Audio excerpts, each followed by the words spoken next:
And so it is in this context that the Global Peace Index releases its new report.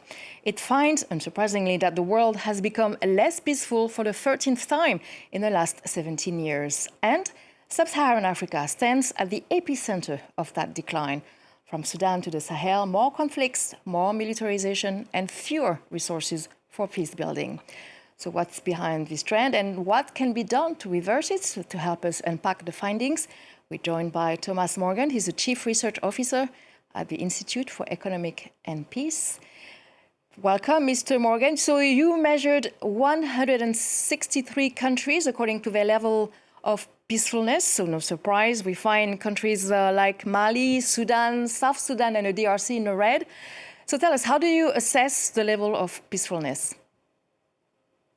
So the Global Peace Index measures peacefulness across 23 indicators across 3 domains. So the first of those looks at measures of safety and security. So things like whether citizens feel safe walking alone at night in their own countries, the homicide rate, the level of terrorism, and so on. The second domain looks at indicators of ongoing conflict. So the number of conflicts that a country is involved in, the number of deaths from violent conflict, the number of conflicts it might be involved in beyond its borders. And then the final domain looks at indicators of militarization. So things like military expenditure as a percentage of GDP, weapons imports, and weapons exports. And I think it's that third domain which lets the index capture the full spectrum of peacefulness in a country, because you may have a situation where a country is, at least on paper, has low levels of internal conflict, low levels of homicide, but it may be exporting that violence in a sense because it has high levels of weapons exports or high levels of military expenditure. So it's across those 3 domains that we measure peacefulness. So we also have positive results. So we have some states which have high states of peace. We find Mauritius, Sierra Leone, Madagascar, Ghana.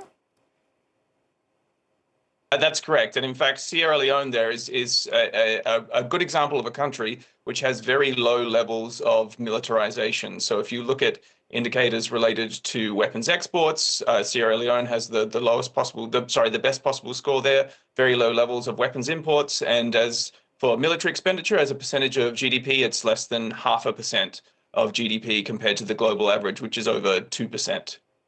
There's one country which I found surprisingly with positive results, which is Uganda. You noted positive results in peace achievement, and yet, for example, the president just announced yesterday that he was running for 7th term amid tensions with the opposition. That's correct. Yes. So some contradictory results in some senses across the indicators for Uganda. The 2 main drivers of the increase in peacefulness in Uganda were an increased commitment to UN peacekeeping funding. So we have an indicator that looks at the timeliness with which countries' contributions to UN peacekeeping are paid, and that improved substantially in Uganda in 2024. The other indicator that improved in Uganda was the number of deaths from internal conflict. So in 2023, there were a number of deaths associated with Islamic State and with the ADF. So there were 74 deaths recorded in 2023. That dropped down to just 4 deaths in Uganda in 2024. So even though you have increasing political tensions, political uncertainty, those were the 2 main drivers of the increase in peacefulness in Uganda.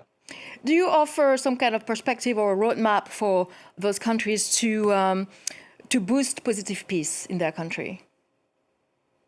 I mean, there are a number of ways in which a country can look to improve its levels of peacefulness. Of course, in the short term, that requires addressing ongoing conflict. So the greatest predictor of future levels of peacefulness is reducing levels of violence in the present day. There are a number of active conflicts, both state-based, intrastate, and sub-state conflicts ongoing in Africa. So addressing those first.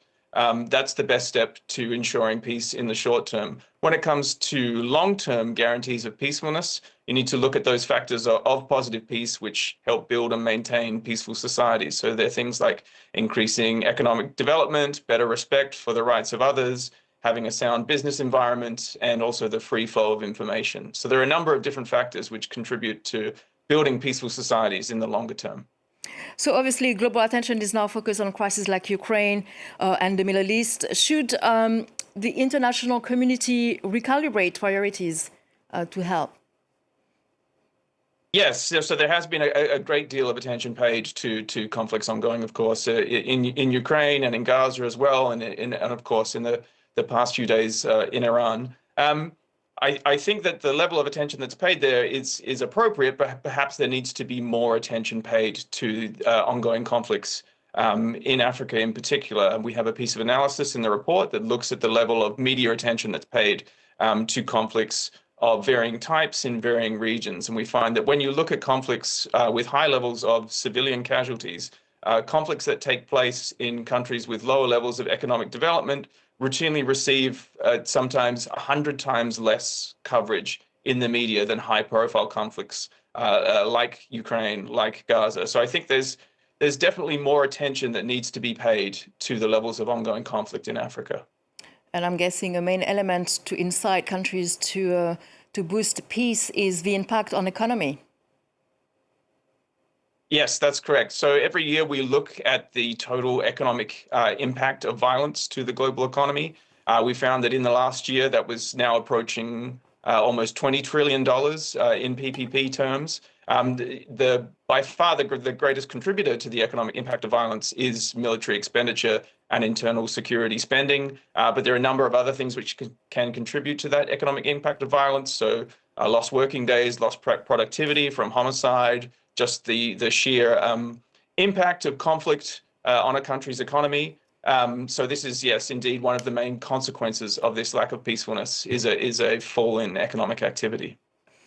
Thank you very much, Thomas Morgan, Chief Research Officer at the Institute for Economics and Peace. And someone said, let's give peace a chance. Hopefully it will happen.